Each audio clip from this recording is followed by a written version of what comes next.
दोस्तों आज के इस कंजंक्शन पर बेस्ड वीडियो लेक्चर सेकंड में मैं आपको इंग्लिश लैंग्वेज के कई सारे कंजंक्शंस बताने वाला हूं और समझाने वाला हूं कि कैसे आप इन कंजंक्शंस को अपनी स्पीकिंग में यूज कर सकते हैं। थ्रू आउट दिस वीडियो, इस पूरी वीडियो में मैं आपको कई सारे हिंदी के सेंटेंसेस दूंगा, मतलब आप समझने के साथ साथ आज की इस वीडियो में प्रैक्टिस भी करने वाले हैं।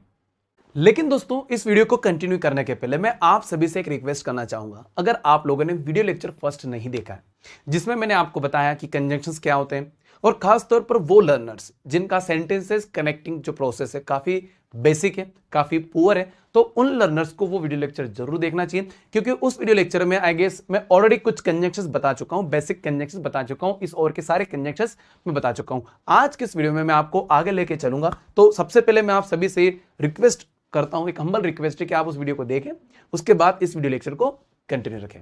तो उम्मीद है दोस्तों आप लोगों ने फर्स्ट वीडियो लेक्चर देख लिया होगा। Now you are ready for this class. तो दोस्तों जो हम लोग अभी डिस्कस कर चुके हैं उसमें है हम because, that's why, and, but, otherwise, if, ठीक है, सो दैट, सच दैट, ये and to also, so that बचा हुआ है। बाकी आप जितने भी यहां पर कंजंक्शन देख रहे हैं इन सभी कंजंक्शंस को आज के इस वीडियो लेक्चर में आज के इस वीडियो लेक्चर में मैं कोशिश करूंगा कि सारे के सारे कंजंक्शंस आप लोगों को अच्छे से समझ में आ जाए और साथ ही साथ आप अच्छे से इन्हें प्रैक्टिस कर पाएं। तो सबसे पहले आज हम डिस्कस करते हैं सो दैट। दोस्तों आज सबसे पहले मैं आपको पढ़ाने वाला हूं सो दैट, जिसका हिंदी हो रहा है ताकि। लेकिन मैं हमेशा कहता हूं कि हिंदी जानकर हम काफी कुछ नहीं कर पाएंगे, लाइक इसको यूज नहीं कर पाएंगे। तो यूज करने के लिए आपको सुनना यह है कि जब कभी भी आप अपना पर्पस एक्सप्रेस करना चाहते हो, ठीक है, अगर आप गोल एक्सप्रेस करना चाहते हो वहां आप इसका यूज करेंगे। समझते हैं सेंटेंसेस की हेल्प से। सबसे पहला सेंटेंस क्या लिखा है? शी स्टडीज हार्ड ताकि she could pass the exam, मतलब पढ़ाई कर रही है, काफी मेहनत कर रही है। उसके पीछे पर्पस क्या है? पर्पस है ताकि वो क्या कर पाए? एग्जाम को पास कर पाए। यू कैन सी गाइस, एक गोल है, मेहनत करने का गोल है, पढ़ाई करने का गोल है, पर्पस है ताकि वो क्या कर पाए?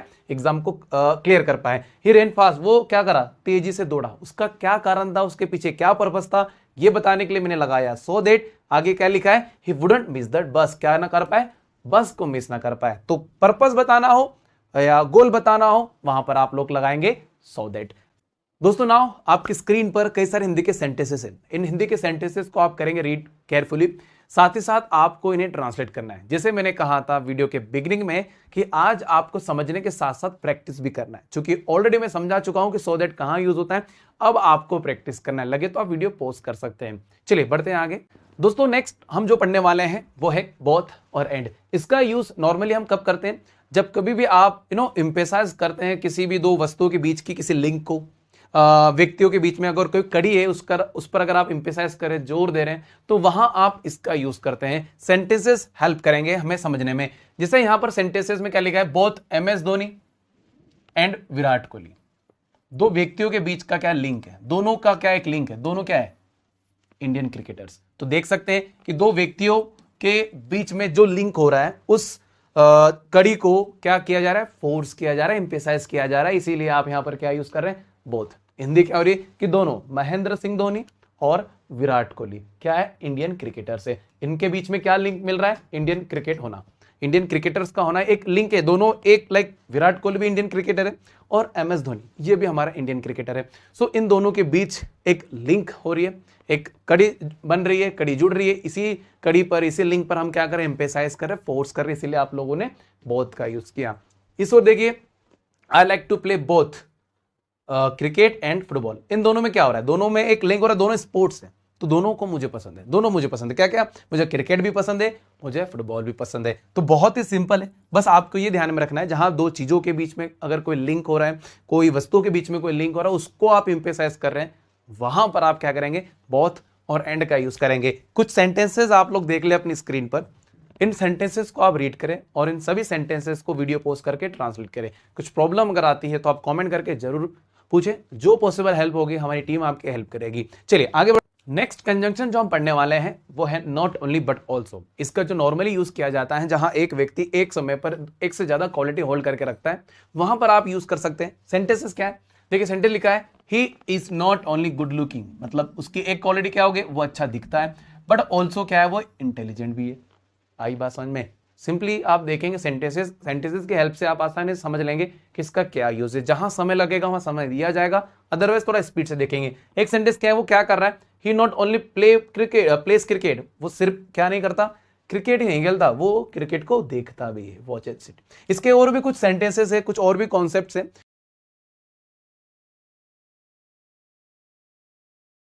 नेक्स्ट कंजंक्शन जो आप लोगों को मैं बताने वाला हूं वो है एज एस। इसका जो यूज होता है एक पॉजिटिव सेंस में होता है फर्स्ट ऑफ ऑल, और खास तौर पर जब आप कंपेयर कर रहे हो, दो वस्तुओं का कंपैरिजन हो, दो व्यक्तियों का कंपैरिजन हो, आपको वहां पर क्या करना है, एज एस का यूज करना है। जब कभी भी आप दो व्यक्तियों के बीच में कुछ सिमिलर चीज फिगर आउट करना चाहते हो, शो करना चाहते हो, वहां आप समझ सकते हैं, इस तरह से इसका यूज होता है। सेंटेंसेस थोड़े इजी कर देगा आपको इसको समझना। लिखा है she is as good as her brother is. यहां पर इन दोनों के बीच में क्या हो रहा है, कंपैरिजन हो रहा है। लेकिन आप ध्यान से देखिए तो ये जो कंपैरिजन एक पॉजिटिव कंपैरिजन है, अच्छा कहा जा रहा है। मतलब ये भी उतनी ही अच्छी है जितना कि यह, मतलब दोनों सिस्टर और ब्रदर दोनों क्या है, एक दूसरे के लिए कंपैरिजन हो रहा है दोनों के बीच में, और कंपैरिजन अच्छा लग रहा है। इधर देख लेते हैं, you are as smart as people talk about, मतलब तुम उतने ही अच्छे हो जितना लोग तुम्हारे बारे में बात करते। कंपैरिजन हो रहा है, मतलब एक सोच है, एक विचार है लोगों की, उस विचार से आपका जो कंपैरिजन हो रहा है उसमें एक पॉजिटिव सेंस आ रहा है, तो वहां पर आप क्या लगा रहे हैं, सो एस। लेकिन यही सेंस अगर नेगेटिव हो जाए, नेगेटिव कैसे, जहां एक ज्यादा अच्छा साउंड कर रहा है कंपेयर टू अदर वन, जैसे सेंटेंस क्या है, और वो बनेगा सो एस में। यही हमारा अगला भी कंजंक्शन है। जैसे ये लिखा है, you are not so rich as you try to pretend, मतलब जैसे कि आप देख सकते हो यहां पर आपको एक एनिमेशन की हेल्प से वह व्यक्ति क्या हो रहा है, अपने आप को रिच शो करना चाह रहा है, तो आप उतने अमीर नहीं हो। एक नेगेटिव कंपैरिजन हो रहा है, जितने आप क्या करते हो, शो ऑफ करते हो, जितना आप बताते हो, प्रिटेंड करते हो। तो यहाँ पर जो कंपैरिजन हो रहा है, दिखाने का, कुछ होने का, कुछ नेगेटिव सेंस हो गया, सो एज लगा देना है। एक और सेंटेंस है, I am not so weak, I am not so weak as you think, मैं उतना कमजोर नहीं हूं जितना आपको लगता है।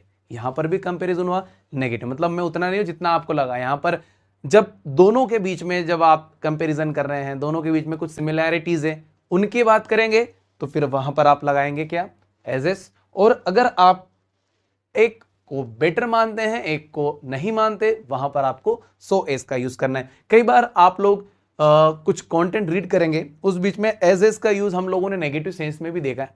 तो मैं आपसे यही कहूंगा कि आप फिलहाल पॉजिटिव सेंस के लिए एज एस को समझ ले, और नेगेटिव के लिए आप लोगों को क्या करना होगा, सो एस का यूज करना होगा। अब कुछ सेंटेंसेस होंगे आपकी स्क्रीन पर, इन सेंटेंसेस को पढ़िए, इसमें सो एस के भी मिलेंगे आपको, इसमें एज एस के मिलेंगे। वीडियो को लगे तो आप पॉज करिए, उसके बाद इसको आप कंटिन्यू कर सकते हैं। अगला जो कंजंक्शन दोस्तों मैं आपको बताने वाला हूं वो है एज सुन एस, जिसका हिंदी हो रहा है जैसे।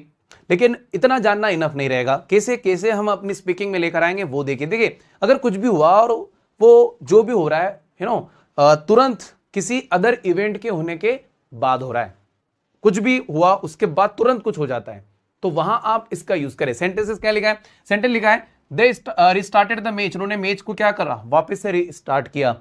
एज सुन एज जैसे क्या हुआ, द रेन स्टॉप्ड, मतलब क्या हो रहा है कि कुछ हुआ है, यहां पर क्या हुआ है, मैच शुरू हुआ, लेकिन वो कब हुआ, कोई और इवेंट, समझ रहे, कोई और इवेंट हुआ, उस इवेंट के तुरंत बाद दूसरा इवेंट हो गया। वो जैसे बारिश जैसे ही रुकी, तुरंत उसके बाद क्या होने लगा, मैच को वापस से स्टार्ट कर दिया। अगला सेंटेंस है as soon as I arrive, जैसे मैं पहुंचा आई विल कॉल यू। अब चूंकि यहां पर पहुंचा नहीं, आप इसका जो हिंदी करेंगे वो करेंगे कि जैसे ही मैं वहां पर पहुंचूंगा मैं आपको कॉल करूंगा। एक इवेंट होगा, लेकिन उसके पहले एक और इवेंट होगा, इस इवेंट के होने के साथ पहुंचने के तुरंत बाद मैं आपको क्या कर दूंगा, कॉल कर दूंगा। तो कुछ हुआ, क्या होगा, कॉल होगा, लेकिन कब, तुरंत जैसे मेरा पहुंचना होगा तुरंत मैं आपको क्या करूंगा, कॉल करूंगा। यहां आप लोग ध्यान से देखें, आई अराइव प्रेजेंट ना होकर ये फ्यूचर है।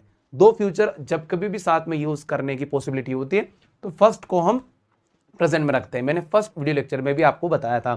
थर्ड सेंटेंस क्या लिखा है, I will give him the message, मैं क्या करूंगा, उसे मैसेज दूंगा। जैसे I meet him, I meet him मतलब आई विल, बोलने के लिए, सुनने के लिए, हिंदी के लिए दोनों फ्यूचर है। लेकिन जब आप उसे इंग्लिश में करेंगे तो जो फर्स्ट सेंटेंस है, जैसे ये हमारा फर्स्ट सेंटेंस है, चूंकि आज सेकेंड नंबर पर आए डजंट मैटर, लेकिन अगर आप हिंदी में देखें तो हिंदी क्या हो रही कि जैसे मैं क्या करूंगा, उससे मिलूंगा, मैं उसे क्या कर दूंगा, मैसेज दे दूंगा। जो भी मैसेज आपने मुझे दिया वह मैसेज मैं उसे दे दूंगा।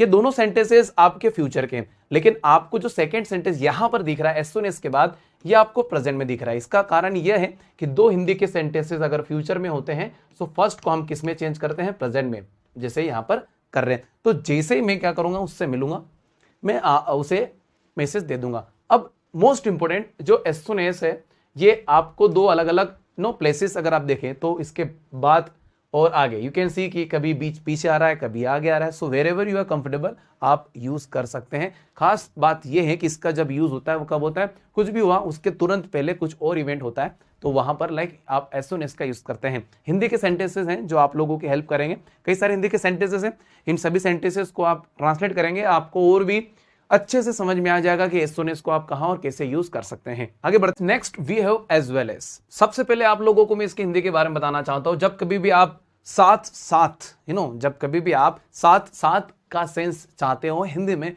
वहां आप एज वेल एज का यूज करेंगे। सेंटेंसेस क्या है, सेंटेंस लिखा है the company produce car as well as trucks, मतलब कार तो कर ही रही है, साथ ही साथ ट्रक्स भी। समझ में आ रहा है आपको, ये जो साथ साथ मतलब कार के साथ साथ ट्रक को भी प्रोड्यूस कर रही है। अगला सेंटेंस क्या है, गौतम गंभीर क्या है, क्रिकेटर भी है और साथ ही साथ एक अच्छे पॉलिटिशियन भी है। साथ ही साथ क्रिकेटर तो है ही है, बट उसी के साथ साथ वो क्या है, एक अच्छे पॉलिटिशियन भी है। मतलब जब आप कुछ हैं उसके साथ साथ, जैसे मैंने कहा मैं टीचर हूं, लेकिन टीचर होने के साथ साथ मैं एक बिजनेसमैन भी हूं। आई बात समझ में, मैं टीचर होने के साथ साथ एक पिता भी हूं, मैं टीचर होने के साथ साथ एक भाई भी हूं। तो आप जब कभी भी इस तरह के सेंटेंसेस अपनी स्पीकिंग में यूज करना चाहते हैं, वहां आप एज वेल एज की हेल्प से इन्हें ट्रांसलेट कर सकते हैं। कुछ सेंटेंसेस आप लोग देख रहे हैं अपनी स्क्रीन पर, इन सेंटेंसेस को आप रीड करिए और इन्हें सभी सेंटेंसेस को ट्रांसलेट करने की कोशिश करें। दोस्तों अगला जो कंजंक्शन हम पढ़ने वाले हैं वो है एज फॉर एज, जिसका मतलब होता है जहां तक। ये तो खैर इसका हिंदी हो गया, समझना काफी आसान है इस कंजंक्शन को, लेकिन प्रैक्टिकली आप कहां यूज कर सकते हैं वो समझिए। हर एक व्यक्ति का सोचने का लिमिट होता है, हर चीज का क्या होता है, लिमिट होता है। बस उसी लिमिट को शो करने के लिए आप किसका यूज करेंगे, इस कंजंक्शन का यूज करेंगे। यहां पर सेंटेंस लिखा है कि as far as I know he is still living in Paris. ये अभी भी कहां रह रही है, पेरिस में रह रही है। मतलब एक लिमिट है, मेरा जो नॉलेज है, जितना मैं जानता हूं वहां तक लिमिट, ठीक है, हर चीज की लिमिट है। तो उस लिमिट को शो कर रहा हूं मैं यहां पर, ये कह के as far as I know, क्या कि वो अभी भी कहां, एक्चुअली यहां पर शी होना चाहिए अकॉर्डिंग टू पिक्चर, लेकिन you can understand very easily with the help of sentences. अगला जो सेंटेंस है, आप लोगों ने इस फोटो, इस इमेज को अच्छे से देखा है और आप जानते हैं कि मैं क्या कहने वाला हूं। देखिए क्या लिखा है, as far as I can see, जहां तक मैं देख सकता हूं। मतलब एक लिमिट है, मेरे हर चीज की लिमिट है, तो मेरे सोचने की भी लिमिट है। उस लिमिट तक लगता है मुझे कि there is no problem with plan. इन लोगों का जो प्लान था, आपको पता होगा इन लोगों ने क्या प्लान आउट किया था, तो इन लोगों का प्लान मैं देख सकता हूं, जहां तक मैं देख सकता हूं मुझे कोई प्रॉब्लम नहीं आ रही है। मतलब मैंने क्या शो की, एक लिमिट, मैं जो भी जानता था, जितना मैंने ऑब्जर्व किया, उस ऑब्जर्वेशन की हेल्प से मुझे लगता है कि इन तीनों का प्लान काफी शानदार है। क्योंकि आप जानते हैं कि इन लोगों ने क्या प्लान बनाया था। कुछ सेंटेंसेस आप लोग देखेंगे अपनी स्क्रीन पर और इन्हें सभी सेंटेंसेस को आप ट्रांसलेट करिए, आपके लिए काफी इजी हो जाएगा इसको और भी बेहतर करना।